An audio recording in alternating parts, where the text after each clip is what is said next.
a co-chair of the dialogue process, I can attest that we negotiated in good faith. However, this regime has demonstrated time and again that they are not interested in justice or in the interests of Kenyans. Since the tabling of the report in Parliament almost a year ago, on December 7th, 2023, the NADCO agreement has not been implemented. The few concessions on the cost of living have not even been honored. The matters relating to electoral justice have not been implemented, including evaluation of the 2022 election outcomes. The constitutional and legal reforms to ensure credible elections are still pending. Aggression against Jubilee, because we also had that as a very important agenda item. That's not contained in my statement here. But that was a very important agenda, integrity and commitment to multi-party democracy. And by that we meant that this state-sponsored aggression on Jubilee Party had also to stop. We now know there's even, again, state-sponsored appeal to the higher courts. The Kenya Kwanza regime is clawing back and putting the country on a dangerous trajectory. They are determined to violate the NADCO agreement and the proposed constitutional and legal instruments agreed. Of particular concern are the constitutional timelines for boundary delimitation and the reconstitution of the Independent Electoral and Boundaries Commission, IEBC. The regime is already breaching the Constitution by failing to meet constitutional deadlines for boundary delimitation. We are already facing, ladies and gentlemen, a constitutional crisis. And I saw the cry by the management of the IBC saying they're seeking an advisory for the Supreme Court. Well, they should just tell Mr. Ruto to implement NADCO report. On IBC, the regime is not interested in the reconstitution of a credible commission. Through sponsored court cases, the process of setting up the panel has been frustrated.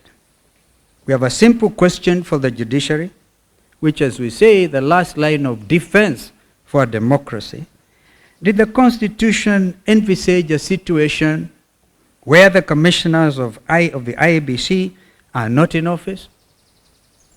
Did the framers of our Constitution contemplate a situation where the courts can allow for a dysfunctional commission? The unpopular regime does not want Kenyans to exercise their sovereign authority by electing leaders through by-elections and referendums, recalling unpopular elected officials or members, and properly preparing for the 2027 elections. Kenya Kwanza is preparing to undermine the people's sovereign authority and manipulate the next election. We will, of course, not allow them. The bill in Senate to stop, for example, the live streaming of results is one way of stealing elections, the coming elections. We will not allow them. In 2024, as the country's position deteriorated, Kenya's violent youth, headed by Generation Z, returned to the streets to seek justice for Kenyans. They were confronted with severe force as of 2023. In reality, there have been orders of abduction and extrajudicial killings following the Gen Z revolution. We want to tell the Gen Z and the Gen Wote that we will continue to stand with them against this state-sponsored violence and impunity. We are still unearthing evidence of infractions, including those that contravene international law. The regime cannot understand the just demands of Kenyans cannot be wished away.